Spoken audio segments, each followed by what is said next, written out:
Hello साथियों, नमस्कार। आप सभी का हमारा LSE 24x7 चैनल पर सभी का स्वागत है। तो इसमें हम अभी तक मैथ से रिलेटेड चैप्टर वाइज आपको वीडियो प्रोवाइड कराते थे।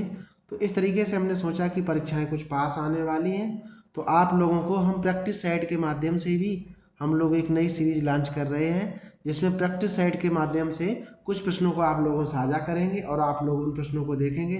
तो इसमें लगभग 10 प्रश्न हमारे रहेंगे एक प्रैक्टिस सेट में, और वो भी सब अलग अलग चैप्टर से रिलेटेड रहेंगे।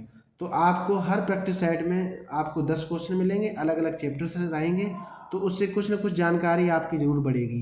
तो इस तरीके से हम एक इसमें आज एक हमारा प्रैक्टिस सेट एक हमने स्टार्ट कर रहे हैं, जिसमें कुछ प्रश्न दिए गए उनको हम लोग आप लोगों से सोल्यूशन साझा करते हैं। तो प्रश्न नंबर देखिए जरा। इसमें कह रहा है कि दो संख्याओं का लासा कितना है? 2079 है। लासा कितना है? 2079 है और मासा 27 है। तो एक संख्या 189 दी गई, दूसरी संख्या ज्ञात करनी। तो इस तरीके से हमारा प्रश्न नंबर है एक ये। तो प्रश्न नंबर जब एक दोगे तो इसमें एक फार्मूला यूज हो रहा है कि मासा गुणे, आप लोगों ने पहले पढ़ा भी होगा, मासा गुणे लासा बराबर पहली संख्या गुणे दूसरी संख्या। ये फार्मूला हमें याद करना पड़ेगा, इसी से हमारा लगेगा। देखिए इसमें मासा कितना दिया गया 27 गुणे लासा कितना दिया गया 2079 इक्वल टू फर्स्ट संख्या कितनी है 189 और सेकंड संख्या क्या करनी निकालनी है। इस तरीके से हम सेकंड संख्या निकालेंगे तो 189 का क्या हो जाएगा, इसमें डिवाइड हो जाएगा। तो सेकंड संख्या बराबर 27 इंटू 2079 अपॉन 189। तो 189 को जब इसको डिवाइड करेंगे तो ये 11 बार डिवाइड हो जाएगा। आप लोग जरा डिवाइड करके हमें बताना क्या हुआ है। तो इस तरीके से जब आप डिवाइड करेंगे तो 11 बार हो जाएगा। तो यहाँ पे सेकंड संख्या आ जाएगी 11 गुणे 27। जब इसका मल्टीप्लाई करोगे 11 7 जा 77, 2 कैरी हो गया, 11 2 जा 22 और 7 29 आ जाएगा। तो सेकंड संख्या कितनी आ जाएगी 297 आ जाएगा। तो इस तरीके से आप लोगों ने देखा होगा कि क्वेश्चन नंबर एक हमारा कंप्लीट हुआ। प्रश्न नंबर हम लोग देखते हैं नेक्स्ट। प्रश्न नंबर देखिए 2 में कह रहा है कि 50 100 के बीच कुल कितनी अभाज्य संख्याएं हैं। तो इस तरीके से हमने आप लोगों को मेथड बताया था कि क्वेश्चन नंबर 2 के लिए कि 1 से लेकर 100 तक कितनी अभाज्य संख्याएं होती हैं, 25 होती हैं। अगर 1 से लेकर 50 तक पूछेगा तो कितनी होगी 15, और 51 से लेकर 100 तक पूछा जाए तो कितनी अभाज्य संख्या हो जाएंगी 10 आ जाएंगी। तो इस तरीके से हमारे इस प्रश्न का सही आंसर क्या हो जाएगा 10 अभाज्य संख्याएं होगी। तो इस तरीके से हम लोग प्रैक्टिस के माध्यम से अपने सभी चैप्टरों को और मजबूत कर सकते हैं और जानकारी को भी और बढ़ा सकते हैं। तो इस तरीके से हमारा प्रैक्टिस सेट बहुत अच्छा रहेगा। आप लोग अंत तक जरूर देखिए जाएगा। इसमें अलग अलग टाइप्स के प्रश्न हैं। प्रश्न नंबर हम लोग देखते हैं नेक्स्ट। प्रश्न नंबर देखिए 3 कह रहा है कि √20 plus √20 plus √20 dot dot infinite में इसका मान बताना है। इसके लिए देखो एक मेथड होता है कि रूट के अंदर 6 वैल्यू है, प्लस में साइन है, यहाँ पर भी रूट के अंदर 12 वैल्यू है, वैल्यू सब अंदर कैसे है प्लस में है। तो इस तरीके से हमें जैसे 20 होता है ना, इसके नियरेस्ट फैक्टर कर लो 1 डिफरेंस में, तो 4 मल्टीप्लाई क्या हो जाएगा 5। प्रश्न नंबर 3 देखिए। इसमें कह रहा है जैसे 20 हम लेंगे तो 20 के फैक्टर कर दो 4 गुणे 5, तो 4 गुणे 5 आ जाएगा। अगर यहाँ पर प्लस साइन लगा तो आंसर हमारा क्या आ जाएगा, तो आंसर हमारा सीधा 5 आ जाएगा। प्लस साइन होगा, माइनस वाले साइन वाले भी बताएंगे अभी। जैसे हम लोगों के दूसरे, तो पहले प्रश्न का आंसर क्या आ जाएगा, इसका आंसर सीधा कितना आ जाएगा 5 आ जाएगा। प्रश्न नंबर 6 में देखो नियरेस्ट डिफरेंस कर दो 2 गुणे 3, मतलब डिफरेंस एक ही होना चाहिए, 2 3 6। तो इस प्रश्न में देखो अगर प्लस साइन है तो बड़ी वैल्यू और माइनस साइन है तो छोटी वैल्यू। तो यहाँ पे 6 बैठा है, तो इस प्रश्न का सही आंसर क्या आ जाएगा, सही आंसर आ जाएगा 3। प्रश्न अब इसमें नेक्स्ट क्वेश्चन देखो, इसमें 12 बैठा है। 12 के जब नियरेस्ट फैक्टर करेंगे तो 4 3 12, यहाँ पर प्लस साइन प्रेजेंट है तो प्लस के साथ बड़ी वैल्यू लेंगे, तो हमारा इसका सही आंसर क्या आ जाएगा, सही आंसर आ जाएगा 4। इस तरीके से आप लोग देखेंगे। मेथड तो इसका दूसरा है, वो बहुत बड़ा है। इस तरीके से इसको शॉर्ट ट्रिक मेथड से हम लोग अप्लाई करेंगे और हमारा आंसर 2 सेकेंड में इसका आंसर आ जाएगा। 2 सेकेंड भी नहीं लगेंगे, इतनी जल्दी हमारा आंसर आ जाएगा। हम लोग प्रश्न नंबर देखते हैं नेक्स्ट। प्रश्न नंबर देखिए 4 में क्या है। इससे पहले हमने माइनस वाले प्लस वाले देखे, तो इसमें देखो माइनस के लिए जैसे 12 है ना, तो 12 के नियरेस्ट फैक्टर 3 × 4 आ जाएंगे। अगर यहाँ पर प्लस साइन रूट में होता है, कैसा होता है, प्लस साइन होता है, तो बड़ी वैल्यू आती है, और जब माइनस साइन हो तो छोटी वाली वैल्यू हमारी आंसर हो जाएगी। तो इस प्रश्न का सही आंसर क्या हो जाएगा, इस प्रश्न का सही आंसर हो जाएगा 3। इस तरीके से देखो उसमें 42 बैठा है, 42 √42 माइनस √42, तो 42 के जब हम फैक्टर करेंगे तो 6 गुणे कितना हो जाएगा, 7 हो जाएगा, 6 सत्ते 42। आपको यहाँ पर अंतर एक ही होना चाहिए, अगर अंतर ज़्यादा है तो हमारा मेथड गड़बड़ हो जाएगा भाई। तो इस तरीके से 7 छंगा कितने हो गए, 42 हो गए। तो इस प्रश्न का सही आंसर क्या आ जाएगा, इसका सही आंसर आ जाएगा 6। तो इस तरीके से प्रश्न नंबर देखिए जरा, √30 √30, ये रूट अंत तक लगा हुआ, और ये भी ध्यान रखना है कि ये इनफाइनाइट तक वैल्यू जाएगी, अगर वैल्यू बीच में छूट जाती तो अलग मेथड होता है। तो इस तरीके से जैसे 30 बैठा तो 6 गुणे क्या करेंगे, 5, 6 पंचे 30, तो यहाँ पर माइनस साइन है तो छोटी वैल्यू हमारा आंसर आ जाएगी, तो आंसर हमारा कितना आ जाएगा, 5 आ जाएगा। तो इस तरीके से सही आंसर क्या आ जाएगा, 5। क्वेश्चन नंबर देखते हैं हम लोग नेक्स्ट। देखिए प्रश्न नंबर 5 हम लोगों को देखना है, ये थोड़े पोलिनोमियल से रिलेटेड है, जो वेरिएबल से।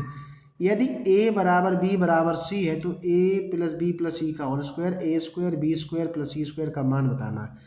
जब तीनों आपस में बराबर हैं तो यहाँ पे जैसे a बैठा है, a की जगह पर यहाँ पर भी हम लोग a बिठा दें तो क्या हो जाएगा a, और यहाँ पर भी a बिठा दें क्या हो जाएगा a, इस पूरे का क्या कर दो होल स्क्वायर।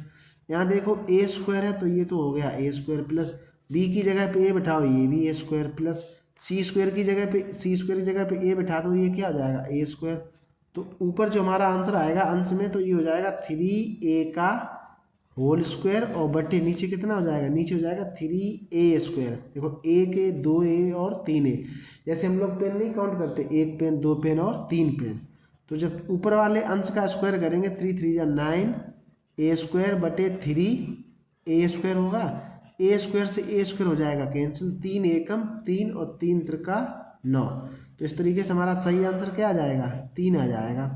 तो प्रैक्टिस सेट में हम इसीलिए हर चैप्टर के प्रश्नों को डालते हैं, जो सभी चैप्टरों पर हमारी नज़र भी बनी रहे, और किस टाइप के प्रश्न पूछे जाते हैं ये भी थोड़ी बहुत जानकारी हमें बनी रहेगी। हम लोग प्रश्न नंबर देखते हैं नेक्स्ट। प्रश्न नंबर देखिए 6 में क्या कह रहा है कि यदि n बराबर 540 है तो n के भाजकों की संख्या निकालनी। देखो ये वाला क्वेश्चन आप लोगों के लिए बहुत ही इंपॉर्टेंट होने वाला है, इस टाइप के प्रश्न परीक्षाओं में बहुत ज़्यादा पूछे जाते हैं। तो इस तरीके से भाजकों की संख्या निकालनी, तो सबसे पहले जो यहाँ पर जो संख्या दी जाएगी उसके फैक्टर कर लो। 540 के क्या करने फैक्टर, 2 से काटो, 2 दूनी 4 बचा 1, 2 सत्ते 14, 0 आ गया। फिर 2 से काटोगे 2 एकम 2, और 2 से काटोगे 3, यहाँ कितना आ जाएगा, 5 आ जाएगा। इस तरीके से अब इसे 5 से काट दो, 5 दूनी 10, और ये हो जाएगा 5 सत्तो 35। अब इसे जैसे 27 है तो 3 से कटेगा, 3 नेम 27, 3 त्रिका 9, 3 एकम 3। तो इस तरीके से जो हमारे फैक्टर मिलेंगे n के, जैसे 540 के जब फैक्टर करेंगे तो क्या आ जाएगा 2 × 2 × 3 × 3 बार आ गया, और 5 कितनी बार बनाया। इनको जरा पावर फार्म में बिठा लो, 2 की पावर 2, 3 की पावर 3 × 5 की पावर 1। अब यहाँ भाजकों की जब संख्या पूछी जाए, क्या पूछी जाए, भाजकों की संख्या, भाजकों की जब संख्या पूछी जाए तो जो पावर होती है इसमें एक प्लस कर दो, तो 2 + 1 आ जाएगा, मल्टीप्लाई यहाँ पे ये सभी हमारे अभाज्य संख्याएं होनी चाहिए। तो 3 की पावर 3 है, तो इन 3 से में मतलब नहीं, यहाँ घात से मतलब है, तो 3 + 1 आ जाएगा, ये आ जाएगा मल्टीप्लाई में 5 की पावर 1 है तो 1 + 1 आ जाएगा। इन्हीं सभी वैल्यू का मल्टीप्लाई कर लो, 2 1 3 गुणे 3 और 1 4 गुणे 2, 4 3 12 दूनी कितने आ जाएंगे 24। तो इस तरीके से हमारा सही आंसर कितना आ जाएगा 24 आ जाएगा। एक बात जरा फिर समझिए कि सबसे पहले जो संख्या दी जाए उसके फैक्टर कर लो। फैक्टर हमारे करें इस तरीके से गुणनखंड करेंगे तो 2 की पावर 2 और 3 की पावर 3, 5 की पावर 1। इन आधार से हमें कोई मतलब नहीं, जो घात बैठे हैं 2 3 1, तो इनमें सब में एक एक प्लस करके इनका सबका मल्टीप्लाई करना है। तो 2 में 1 किया था 3, 3 में 1 किया 4, 1 में 1 किया 2, इन सबका क्या कर लिया मल्टीप्लाई।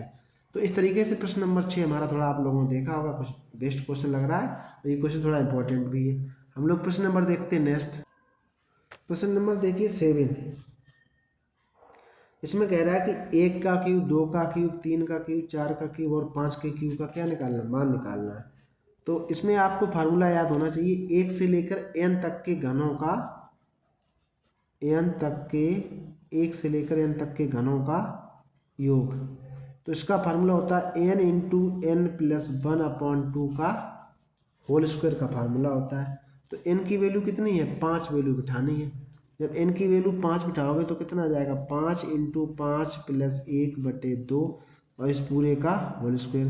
तो 5 गुणे 5 ये कितना आ जाएगा, 6/2 और इस पूरे का 2 से काटो कितना आ जाएगा, 3, 5 तीन कितने हो गए, 15 और 15 का जब आप वर्ग करोगे तो कितना आ जाएगा, 225। तो इस प्रश्न का सही आंसर कितना आया, 225। या आप लोग इन सबका क्यों अलग अलग निकाल के लिखोगे तब भी आंसर इतना आएगा, तो लेकिन वो हमारा सिंपल मेथड हो जाएगा, ये फार्मूले द्वारा हम लोगों ने निकाला। तो 1 से लेकर n तक के घनों के योग का फार्मूला क्या होता है, n इंटू एन प्लस 1/2 का इस पूरे का होल स्क्वायर आता है। ठीक है, इस तरीके से हम लोग प्रश्न नंबर देखते हैं 7। प्रश्न नंबर देखिए नेक्स्ट, प्रश्न नंबर देखिए 8 में क्या कह रहा है कि एक भिन्न दी गई है सतत भिन्न, उसको सोल्व करना है। तो प्रश्न नंबर 8 देखिए जरा, इसमें कह रहा है कि इस भिन्न को सोल्व करना। देखो तो इस तरीके के भिन्नों में हम लोग नीचे से सोल्व करते हैं इस तरीके से। तो 8 दाई 80 कितना हो गया, तो यहाँ देखिए 5 + 1/6 + 1/8, 10 अट्ठे 80 कितना हो गया, 81 और 10 कहाँ जाएगा इसके पास, इसका मल्टीप्लाई इसमें कर दो। तो देखो 5 + 1/, इसका मल्टीप्लाई करोगे 6 कम, मल्टीप्लाई करोगे जरा यहाँ पे इस तरीके से 80 और 81/10 आ जाएगा। अब इसका इसमें मल्टीप्लाई करना, तो 6 कम 6 और 8 छम कितने आ गए, 48 और प्लस के 10 और बटे क्या रह जाएगा, 81। 81 कहाँ जाएगा हमारे पास ऊपर। तो इस तरीके से 5 + 81/, अब देखो इनको जरा प्लस कर दो तो 486 और 10 कितने हो गए, 496। इस तरीके से जब इसको मिश्रित भिन्न में लिखेंगे तो सीधी सीधी वैल्यू यही वाली आ जाती है, जो सही बटा में होता है। तो उसे 5 सही 81/496 हमारा इस भिन्न का सही आंसर हो गया। तो इस तरीके से हमें मिश्रित भिन्न को जरा सॉल्व करना है, ये सतत भिन्न है। तो इस तरीके से 5 सही 81/496 हमारा आंसर जाएगा।